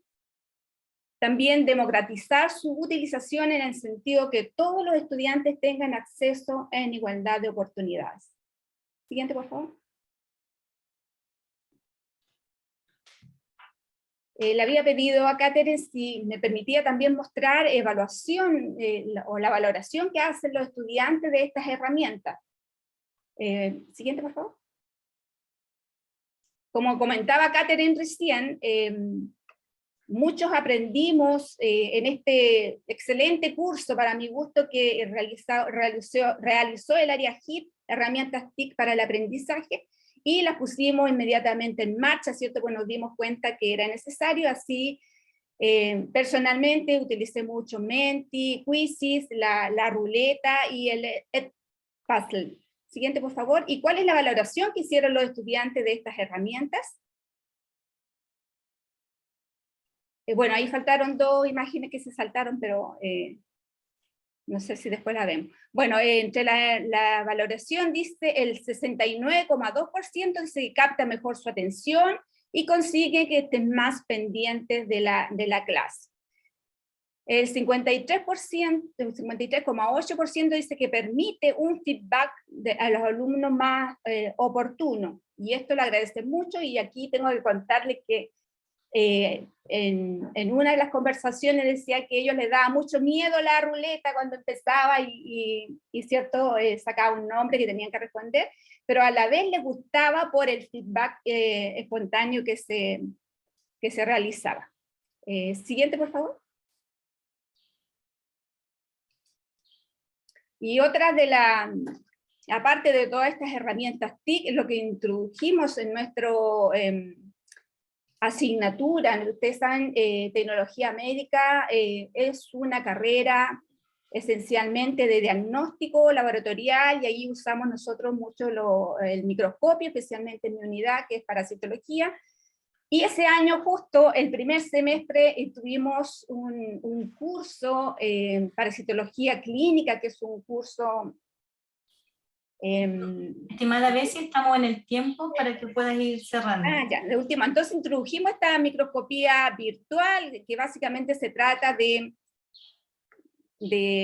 montar una muestra, ¿cierto? Y esta cámara que está acá en el microscopio genera varias lecturas rápidas de las muestras y genera un link. Y ese link se les manda a los estudiantes y ellos podían transitar esa muestra como que se estuvieran leyendo en el microscopio. Hicieron, como ustedes ven acá, una excelente valoración, casi un 80%, dijeron que es una excelente herramienta. Voy a pasar a la siguiente, creo que me queda una más o dos más. Bueno, estos son los links que se le mandaban a los estudiantes que trabajamos en las clases y además se les mandaba para que ellos hicieran su práctica de manera individual. Hicieron una excelente valoración, más del 90% dijeron que era una buena herramienta, que se mostraban imágenes claras y que les sirvió mucho, ¿cierto?, en su práctica. La siguiente, por favor. Bueno, esta es la nube que hicieron al final, ¿cierto?, del curso, donde mostraron que era muy interesante, entretenido, didáctico, se repite muchas veces por acá, y que también valoraron muy bien, ¿cierto?, este curso con casi el 50% valoró con un 7, ¿cierto? Y que otra conclusión que podríamos sacar, que la microscopía virtual es una excelente herramienta, sobre todo para esta carrera del área de la salud como tecnología médica, donde utilizamos mucho la microscopía. Muchas gracias, ya las conclusiones no las alcanzo a leer. Me pasé casi en 2 minutos. Muchas gracias, agradecemos a Betsy su reflexión y continuamos con Marco Marrodán García, académico del Departamento de Obstetricia. Bienvenido, Marco. Solicitamos de igual forma estar atento al cronómetro y nosotros también vamos a estar avisando del tiempo para que puedan ajustarse. Bienvenido, Marco. Gracias, Karina. Buenas tardes a toda la audiencia. Primero que todo agradecer a quienes llevaron adelante esta iniciativa de recopilar las reflexiones que pudimos generar a partir de este curso de capacitación que recibimos sobre TIC. Y que, para poner en contexto, este curso se desarrolló en plena pandemia. Es decir, si en algún momento las versiones anteriores nos demostraban que era necesario irnos involucrando en el manejo de ciertas TIC para poder incorporarlas a la docencia que estábamos realizando, esto se hizo aún más necesario en tiempos de pandemia, en que nos dimos cuenta que la clase tradicional sí era falible y que dejaba de ser obviamente efectiva cuando los estudiantes y los académicos no se encontraban compartiendo el mismo lugar físico. O sea, aquí estábamos incorporando un elemento gravitante para darle un sentido a las TIC, que si bien las podemos ocupar en condiciones de normalidad en nuestra docencia, aquí en este escenario se hicieron mucho más necesarias, porque de un momento a otro nos vimos prácticamente obligados, y con la finalidad de no interrumpir el año académico, nos vimos obligados como mundo universitario, no solamente nosotros, a evitar que el año académico se perdiera. Y eso nos llevó a buscar distintas estrategias y distintas herramientas para poder seguir manteniendo la docencia durante la no presencialidad. Y es así que empezamos a familiarizarnos con muchas TIC, muchas herramientas, dentro de ellas algunas que son para videollamada, como Zoom, Meet, Hangout, Teams, otras que nos permitían realizar evaluaciones, como Quizzes, el Google Drive, Moodle, SurveyMonkey, otras que nos permitían gamificar un poco la educación y hacer algunas actividades más lúdicas dentro de nuestra docencia. Sin embargo, detrás de todo esto, poco a poco, a medida que se fueron realizando las actividades docentes, tratando de llevarlas a la mayor normalidad posible dentro de lo alterado que estaba el escenario y la contingencia en ese momento, nos fuimos dando cuenta que detrás de estas alternativas que nos entregaba la tecnología, había un elemento común que a lo mejor no habíamos dimensionado bien y sobre el cual mi reflexión, que forma parte del texto, apunta, y que tiene que ver con el elemento humano. O sea, la persona que está detrás de todo esto, tanto el estudiante como el académico. Y esa relación que se da y que tiene que ver con las habilidades blandas que tiene uno y otro, pero particularmente el docente. Recordemos que durante ese mismo año 2020, que es cuando empezamos a utilizar estas herramientas, algunos manejándolas muy poco, otros manejándolas muy bien, y tratando de ponernos al día con esta utilización, mientras la universidad nos ayudaba a subirnos a este carro de la tecnología, nos entregaba capacitaciones, nos indicaba cuáles herramientas eran más recomendables que otras, nos fuimos dando cuenta de que no era tan sencillo, no era solamente usar la tecnología, sino que había que darle cierto contexto para la finalidad que nosotros perseguíamos dentro de nuestras asignaturas, y también empezamos a percibir algunas cosas que no tenían que ver directamente con el uso o no uso de la tecnología, sino que con un entorno humano. Los académicos, algunos se sintieron muy cómodos realizando este tipo de estrategias, otros no tanto. A mí en lo personal me tocó percibirlo en mi calidad de jefe de carrera porque tenía la posibilidad de conversar con los estudiantes como con los académicos también. Y ellos me manifestaban sus incomodidades y sus problemáticas al momento de utilizar estas herramientas y las dudas que le merecían, por ejemplo, las evaluaciones online, donde uno obviamente parte de la base de que hay una conducta moral y objetiva, transparente de los estudiantes al resolver sus pruebas, pero la evidencia nos demostró que dejaron de haber asignaturas críticas, por ejemplo, y reprobaciones en la mayoría de las asignaturas que se llevaron a cabo a través de estas metodologías. Entonces, teníamos que encontrar ciertos puntos de equilibrio con respecto a ese espacio incierto en el que el estudiante resolvía pruebas o realizaba trabajos en su casa. Más allá de eso, empezaron a existir otras dificultades, como por ejemplo, y nos fuimos dando cuenta de ello, de que no todos los estudiantes contaban con equipos o conectividad para acceder a Internet, que no todos los estudiantes tenían en su hogar condiciones para disponer de dedicación exclusiva a las actividades universitarias online. Muchos de ellos en esa época pues, estaban cuidando niños o adultos mayores, o estaban trabajando para aportar a la economía del hogar. Por otro lado, no todos los académicos manejábamos las TIC, ¿verdad? Y cada vez iban apareciendo muchas más TIC. No todos los académicos también no se sentían cómodos hablándole a cámaras apagadas, a cuadritos negros en una pantalla, durante las clases sincrónicas, y lo más drástico de todo, creo yo, que no todos los académicos estaban dispuestos a ser parte de un semestre online, siendo muy válida sus posturas y sus argumentos para tener esa apreciación. Entonces después, si ustedes recuerdan, hubo incluso un paro estudiantil a partir de todas estas problemáticas que se fueron dando. Y eso nos llevó a ver de qué manera nosotros, como universidad y como académicos particularmente, estábamos realizando a ojos de los estudiantes, de buena o mala manera, esta docencia basada en TIC. Porque no solamente era aplicarlas, manejándolas bien, sino que también qué impronta le estábamos dando a nosotros de acuerdo a nuestros caracteres. Si nosotros teníamos a lo mejor poca convicción de que esto fuera a resultar, eso se transmitía y los estudiantes lo percibían. Si no nos gustaba el sistema que estábamos llevando a cabo, o si pensábamos que era casi una especie de año, entre comillas, de regalo para los estudiantes porque todos iban a aprobar dadas estas condiciones, también eso lo estaban percibiendo los estudiantes. Las oportunidades que les dábamos como estrategias remediales, la retroalimentación que les dábamos después de las evaluaciones, todo eso, que forman parte de habilidades blandas que nosotros manifestamos hacia nuestros estudiantes, ellos lo estaban percibiendo y eso lo estaban haciendo saber.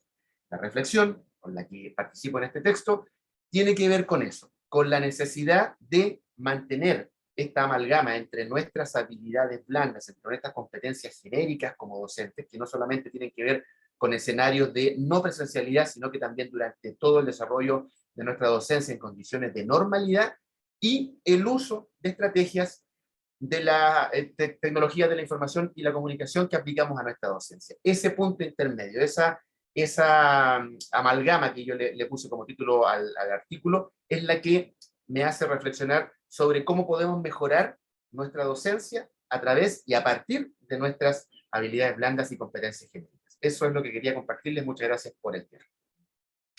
Muchas gracias, Marco, por su exposición, por su presentación en cuanto a la reflexión. Decíamos y aprovechamos la instancia también para informarle que en el chat se encuentra adjuntado un link para el registro de su asistencia a esta jornada, la cual le permitirá obtener una constancia emitida por nuestra dirección por haber cumplido con la asistencia del 80% de la jornada de la segunda semana de la docencia. Ya, para que estén atentos y puedan, por favor, registrar su asistencia al día de hoy. Continuamos con la exposición de experiencias con Pía Hernández Avendaño, académica del Departamento de Ingeniería Química y Procesos de Minerales. Bienvenida, Pía. Hola, buenas tardes a todos y a todas. Muchas gracias por esta invitación. Y bueno, más que todo hacer una reflexión dentro de esta capacitación que tuvimos en el uso de las herramientas TIC, que fue un curso bastante provechoso, más en el contexto en el cual estábamos, en pandemia, donde todo se transformó a aulas virtuales. Y lo más destacable es que no solo nos ayudaban a utilizar estas herramientas, sino que también nos ayudaban a reflexionar del proceso de aprendizaje, que es lo más importante, dónde utilizaríamos esta herramienta. Bueno, complementando igual lo que han dicho mis dos colegas anteriores, nosotros sabemos que en la actualidad nuestros estudiantes son diferentes a los que venían, no sé, 20 años atrás, donde ahora tienen una biblioteca digital a un solo clic, ya gracias al internet, toda la información verdadera o no verdadera está ahí. Los descubrimientos cada día se aceleran más, los conocimientos están cambiantes, los que uno enseña en el primer año puede que cambie cuando estos estudiantes ya estén por terminar sus actividades, sus planes de estudios, y también estudiantes que comparten mucho tiempo en las redes sociales. Por lo tanto, nosotros tenemos que tratar de utilizar todas estas nuevas herramientas como estrategias para los aprendizajes y un aprendizaje significativo, como también lo veíamos en el webinar inicial. Sabemos también que nuestro proyecto educativo institucional del año 2012, que ahora está en actualización, nos indica que debemos utilizar metodologías de enseñanza y evaluación que deben incorporar tecnologías de información y comunicación. Por lo tanto, estamos llamados a usar estas nuevas metodologías de enseñanza y aprendizaje, ya en vistas a que nosotros tenemos que formar autonomía en nuestros estudiantes, que también estos estudiantes sean flexibles, porque la realidad actual es muy cambiante y ellos tienen que estar capacitados para todas estas nuevas realidades. Sabemos también que tenemos un gran desafío nosotros los docentes, debido a que estos estudiantes muchas veces vienen muy desmotivados. Por lo tanto, tenemos que tratar de movilizar sus aprendizajes a hacer clases dinámicas, que ellos aprendan haciendo. Y aquí el uso de estas herramientas nos da esta oportunidad, ya que también involucramos al estudiante en su propio aprendizaje. Ya nosotros sabemos que ahora también el rol del docente ha cambiado, nosotros ahora solamente los guiamos y es el propio estudiante quien debe gestionar su propio aprendizaje. Dentro de mi área, yo vengo de la Facultad de Ingeniería, he estado utilizando mucho el aprendizaje basado en proyectos y estoy utilizando algunas herramientas TIC para agilizar estas técnicas, donde he utilizado portafolios digitales. Ahí tenemos un buen apoyo con el OneNote que nos ofrece la universidad. También el uso de las páginas web para que los estudiantes puedan interactuar con diferentes materiales, subir información, comunicarse con otros estudiantes. Y también, como comentaban los colegas anteriormente, el uso del Kahoot o del Quizy es algo que a ellos también les llama mucho la atención. Y ahí también podemos hablar un poco de la gamificación, ya que también lo vimos en la sesión de ayer, donde utilizar el juego como una estrategia de aprendizaje también es una muy buena metodología.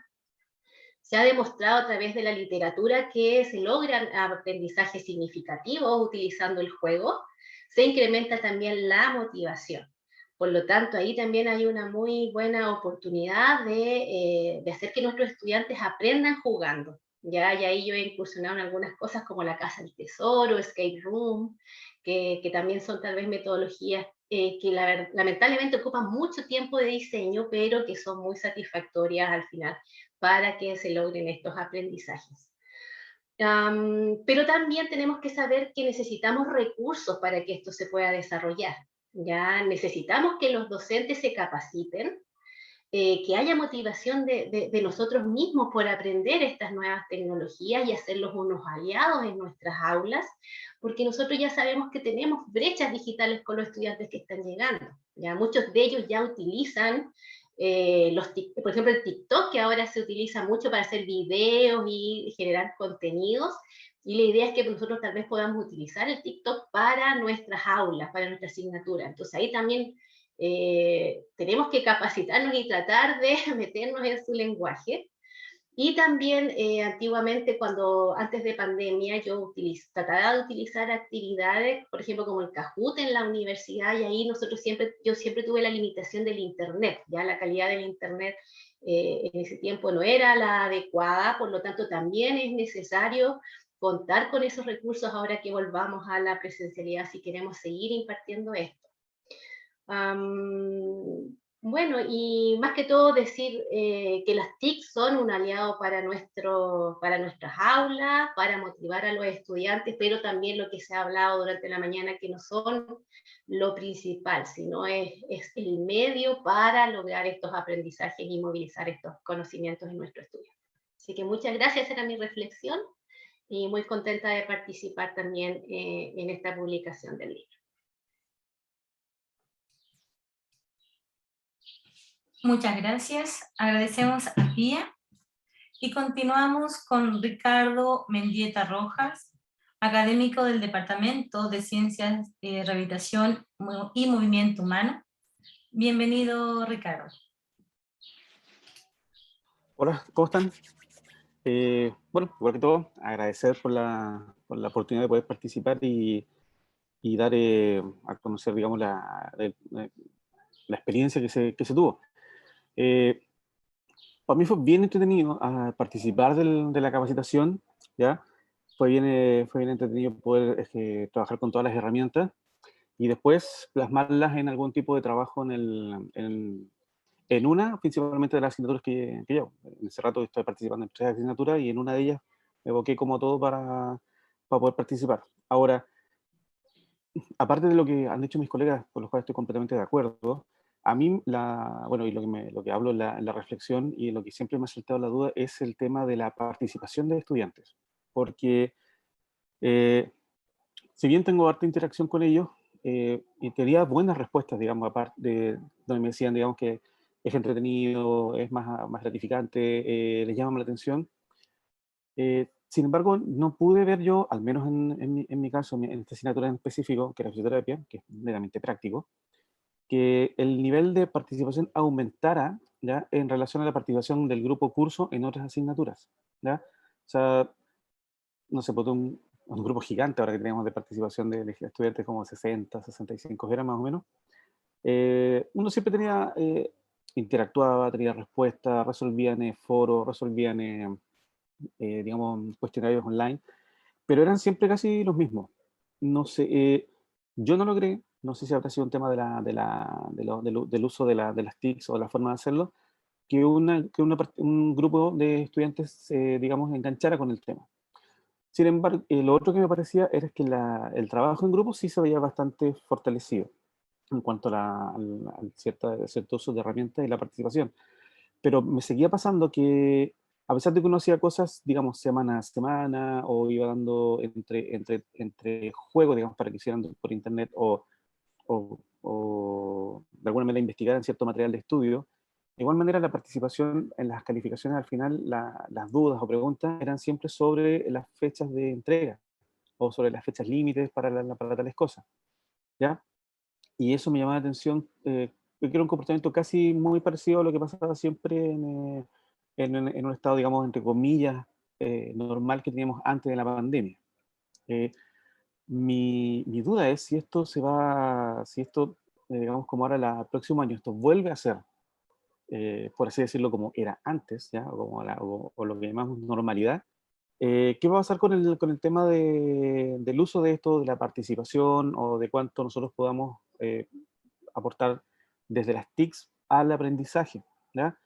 A mí me gusta mucho que los estudiantes se hagan partícipes del aprendizaje, se hagan responsables de su aprendizaje, ¿ya? Más que descansen en que el docente al frente o o quienes tengan al frente sea como que descanse ahí la responsabilidad de la enseñanza o del aprendizaje que uno pueda tener. A mí me gustó mucho la experiencia desde este punto de vista con lo que es la aula inversa. ¿Ya? Encuentro que es una muy buena herramienta, ¿ya? Para ir avanzando más rápido en temas de los contenidos, porque una de las cosas que me pareció a mí en esto de las clases online es que nuestros programas de trabajo, bueno, todavía Kinesiología estaba con programas, ahora ya ha cambiado rediseño a resultados de aprendizaje, pero, o sea, basado en competencias, pero creo que los contenidos eran demasiados para el tiempo que se tenía para el estudio. El tema del online, el de acotar los tiempos digamos, o los tiempos reducidos que teníamos para las clases sincrónicas, ¿ya? Hizo que pudiésemos nosotros como...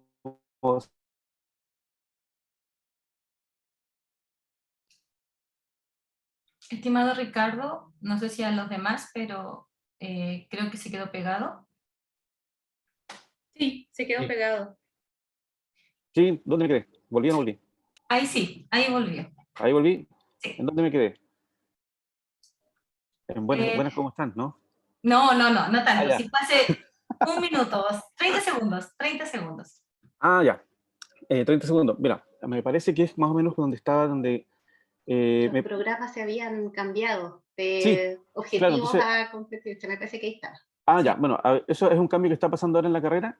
Sin embargo, dentro de lo que fue la pandemia, dentro del contexto de las clases online, ¿ya?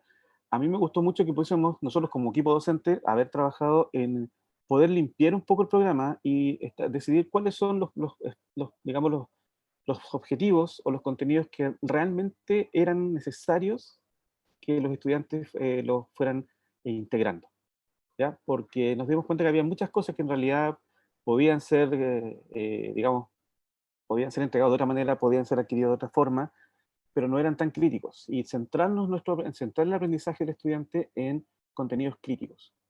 Y sobre esos contenidos, aplicar el tema de las TICs. Porque abusar de las TIC no era el sentido de esto, sino que más bien acotarlo a aquellos temas, ¿ya? Que realmente para nosotros resultan significativos desde el punto de vista de la reflexión docente de qué es lo realmente de todo este bagaje que tenemos de contenido, cuál de esto es realmente necesario para su quehacer profesional, por ejemplo. Y en eso resultó bien interesante poder ocupar ciertas TICs para no llenar todo digamos, de actividades TICs y simplemente acotarlo a dos o tres contenidos que realmente fueran necesarios y tratar de que eso fuese significativo para el estudiante en su participación. Y dentro de este minuto que me queda es plantear la inquietud, o sea, ¿qué va a pasar ahora cuando supuestamente esto vuelve como decía, a la supuesta normalidad donde va a haber todo presencial, va a ser de nuevo, digamos, enfrentarnos cara a cara? Vamos a conocer estudiantes que antes no conocíamos, hay muchos que ni entre ellos se conocían ni nosotros los conocemos, ahora los vamos a conocer, ¿ya? ¿Qué va a pasar? O sea, ¿qué va a pasar desde el punto de vista institucional? ¿Vamos a seguir se va a poder seguir trabajando esto de esta manera virtual, ¿ya? O de alguna manera híbrida? Yo encuentro que sería una muy buena forma de seguir trabajando. Eso. Muchas gracias. Agradecemos a Ricardo su participación y continuamos con Gianetti Signorelli Sentis, académica del Departamento Biomédico. Bienvenida, Gianetti. Hola, buenas tardes a todos y todas. Muchas gracias por la invitación a participar del libro, ¿verdad? Y al participar de esta semana de la docencia, que al igual que la semana del año pasado, creo que ha sido súper fructífera. Siempre las presentaciones que hacen colegas de otras áreas y que se dedican a estudiar esto siempre nos entregan mucha información que nosotros podemos ir aplicando y entendiendo, por lo menos. Eso es lo que me pasó a mí al tomar el curso el año pasado de las TICs, fue un detenerme, ¿no? Un detenerme, mirar y reflexionar sobre lo que yo estaba haciendo.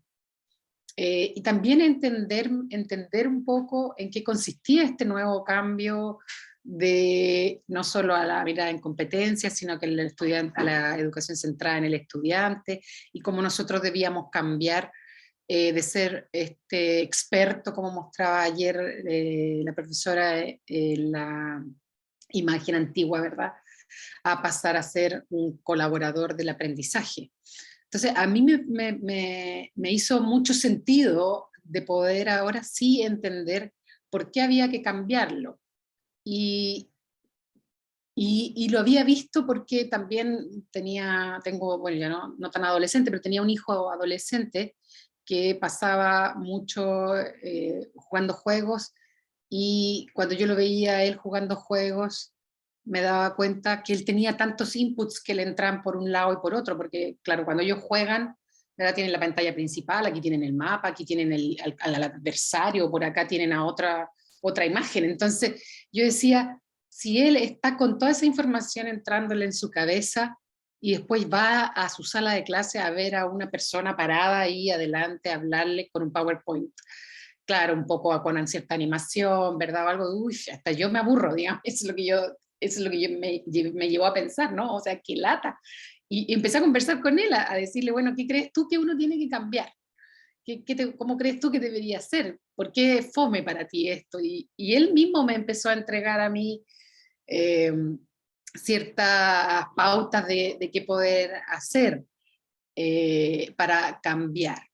Y de esa manera me comencé me empezó a gustar esto de tratar de innovar, de modificar. Creo que me ha costado, no me es fácil, porque también uno tiene, como decía el colega, hay una gran cantidad de contenidos que uno está como obligado a pasar, y por lo tanto, cómo mezclar esta cantidad de contenidos para hacerlos todos los aprendizajes más o menos significativos en cuanto a la cantidad de contenidos que uno tiene. Creo que eso me ha costado, pero empecé a utilizar las distintas herramientas que nos enseñaron con algún propósito. Y al igual que Bessie, después al final también hice una evaluación con los estudiantes de qué les había parecido, y también fue muy positiva, ¿ya? Desde la perspectiva de los estudiantes, al menos entre el 70 y el 90% de los estudiantes valoraron las actividades que se realizaron a través de TICS, y también consideraron que habían aprendido mucho más, que se le había hecho mucho más entretenido a través del uso de estas actividades. Yo creo que por mi parte estoy como en un proceso de cambio para tratar de modificar cómo elaboro, ¿verdad?, un curso hoy día en la cual sean los alumnos los más partícipes. Y también lo otro que he hecho es involucrarme, como mencionó Pía, ¿verdad?, en el mundo de ellos, a través de las redes sociales. Empecé a ver también que a través de Instagram, bueno, hoy día también Facebook, YouTube y todo eso, uno puede aprender una infinidad de cosas, y a través de estas páginas uno puede entregar contenido. Y entregar contenido como a ellos les gusta, y no es como uno cree que debería ser, porque así lo aprendió hace 40, 30 años atrás, y porque a uno le sirvió, efectivamente a uno le sirvió, pero yo pienso, volviendo a lo que veían mis hijos chicos con tantos inputs, probablemente no son iguales a nosotros, y por lo tanto tienen otra manera de aprender. Entonces he ido innovando en eso. Tengo una página actualmente en Instagram donde subo ciertos contenidos de manera más lúdica y de manera mucho más visualmente, mucho más llamativa. Siento que me queda tengo la intención de modificar mis clases para hacer ya no los PowerPoint tan estáticos, sino que algo un poquito más interactivo, pero eso, como mencionaba ayer también la profesora, lo voy a ir haciendo paulatinamente y de a poquito. Yo creo que ese es el paso, ¿no? O sea, ya, no sé, tomar un primer contenido y tratar de ir adaptándolo nuevamente de a poco. Así que creo, para mí fue un gran curso. Y este año lo otro que hice con algunas TICs fue utilizar, por ejemplo, el Menti como una preparación para la prueba. Y ahí tuve bastante participación, no de todo el curso, siempre como que hay un grupo que no participa, a pesar de que es anónimo, en la cual yo ponía preguntas o ciertas aseveraciones, y esperaba que ellos contestaran y luego inmediatamente entonces yo retroalimentaba y corregía. Y eso los estudiantes me dijeron que les servía cualquier cantidad, porque en el fondo ellos mismos van evaluándose si han estudiado un poco antes por la prueba que ya viene, entonces van viendo que si lo que aprendieron está bien al contestar, y en ese mismo momento yo les decía, no, esto es porque esto no es así, por tal y tal razones, volví a mostrar el Power para explicar, y eso tuvo una muy buena recepción de los estudiantes. Es más, me pidieron al final que hiciera otra actividad de esa manera como preparación para la prueba. Así que para mí fue eso, como titulé mi reflexión, de detenerme y mirar al fondo. Siempre estamos en esta bola de nieve que nos lleva y nos lleva, pero es bueno parar y mirar para mejorar. Eso, muchas gracias. Agradecemos a Yanetti su intervención y su reflexión. Y finalizamos con la intervención de don Luis Méndez Rivera, académico del Departamento de Ingeniería Comercial. Don Luis, bienvenido. Buenas tardes. Gracias, Karina. Bueno, cuando nos plantearon el hecho de presentar un texto hacia la revista esta, yo hice mi texto fue en base a la evolución personal en el desarrollo de la docencia, en general, ¿ya? Porque yo soy ingeniero comercial de profesión base y llegué el año 95 a la universidad, y la verdad de las cosas es que si yo veo estos 26 años que han pasado, 27 años, me he tenido que reinventar casi todos los días, ¿ya? Llegué cuando el departamento había un solo computador que lo manejaba la secretaria, y nosotros teníamos que hacer nuestras guías, todos nuestros papers, todas nuestras cosas, y pasárselo a ella, y ella tenía un legajo que era en realidad un monstruo. Y ella decía: don Luis, no se preocupe, déjelo abajito nomás, ya, en algún momento va a salir. Después llegaron los computadores, cambiaron un poco las funciones de los participantes dentro del departamento. Ya la secretaria no nos tipeaba las guías, teníamos que tipearlas nosotros, y empezar a preparar nuestras clases. Eso ha ido haciéndonos grandes cambios. Yo llegué cuando ocupábamos todavía los retroproyectores, ¿ya? Lo más difícil ahí era conseguirse los acetatos para poder hacer las láminas, porque eran carísimas en ese momento. Aprendí con un profesor del Magisterio de Educación, el señor Valenzuela, que podíamos aprovechar los acetatos y podíamos aprovechar el retroproyector como pizarra. Fue quizás una innovación para mí muy grande, porque él se paraba frente al alumnado y empezaba a escribir arriba del retroproyector, ponía el acetato y él proyectaba lo que estaba escribiendo. Entonces iba haciendo, en la medida que iba avanzando la clase, iba haciendo su presentación. Yo todas esas cosas no las traía de formación. ¿Ya? Para mí fue complejo dedicarme a la docencia. Entonces, lo que sí me fijé ciertas metas. Primero, no cometer los errores que cometían mis profesores cuando yo me estaba formando. Segundo, dejar de ser el semidios que antes era el académico dentro del ámbito universitario. Y tercero, llegar al alumno de una manera diferente, que él estudiara realmente, que él aprendiera y que él se desarrollara. Y eso fue derivando en que, bueno, partí con un desafío que también lo encontré en la universidad, de empezar a armar mi biblioteca.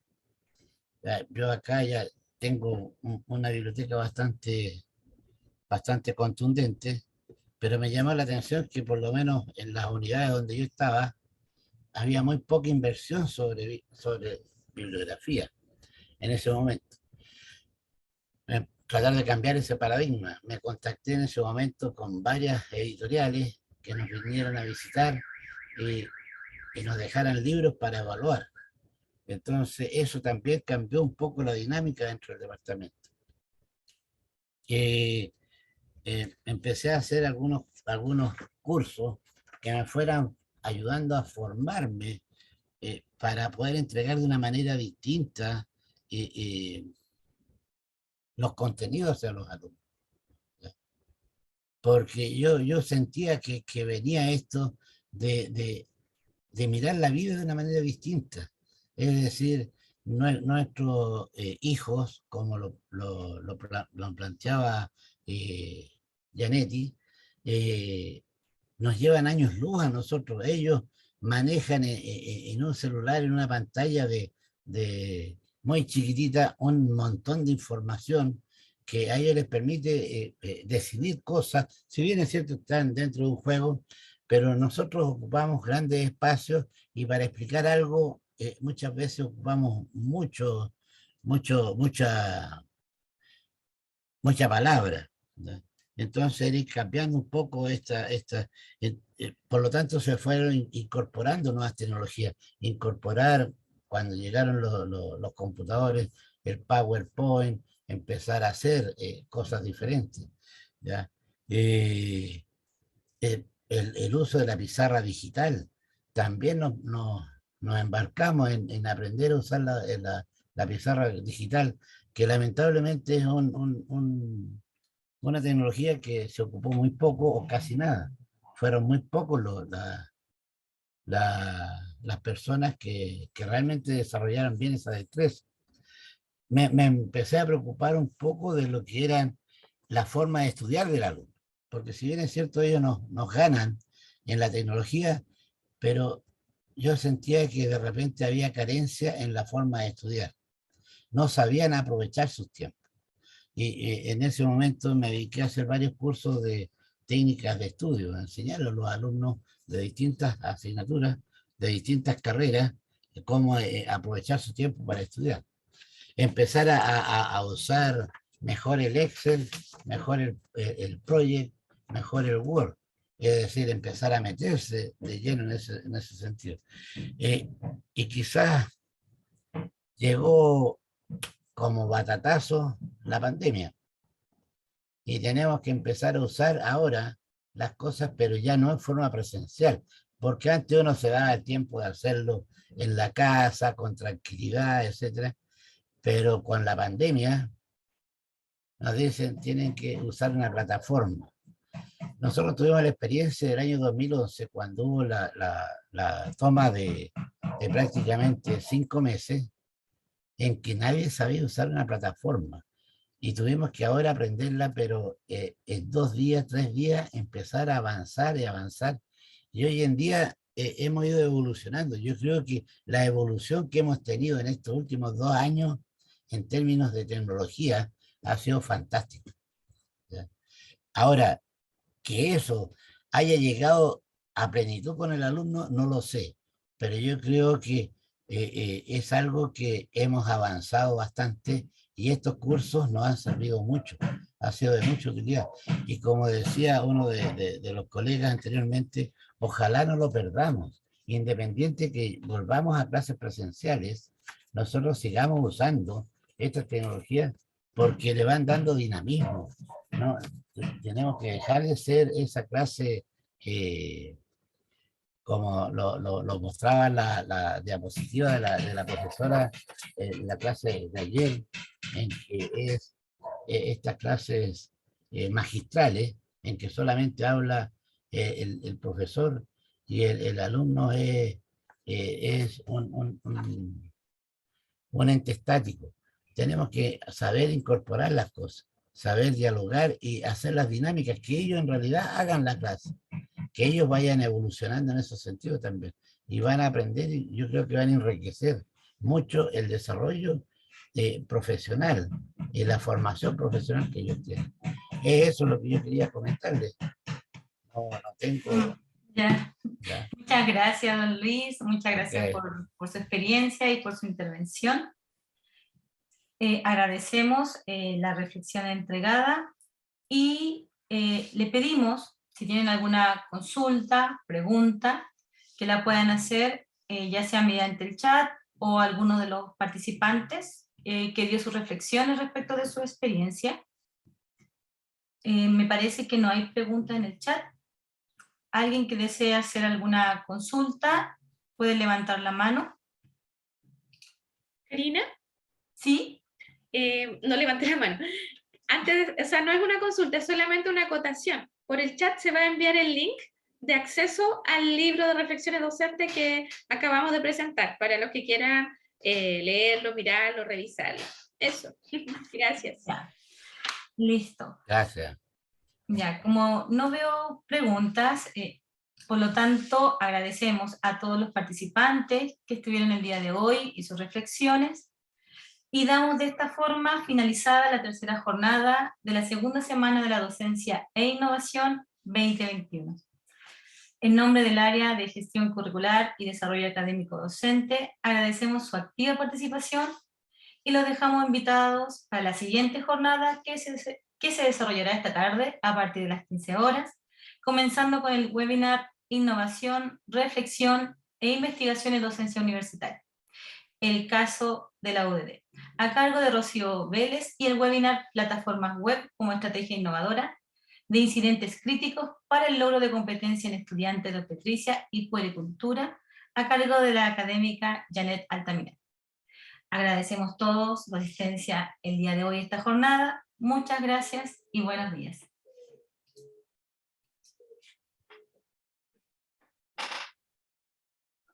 Pueden activar sus audios si desean despedirse. Muchas gracias a todos. Muchas gracias a todos. Gracias por su Gracias. participación. Buenas tardes. Chao. Gracias. Vaya muy bien. Muchas Bye, gracias a bye. todos. Gracias, que estén todos muy bien. Nos vemos en la tarde. Chao, chao. Nos vemos en la tarde. Muchas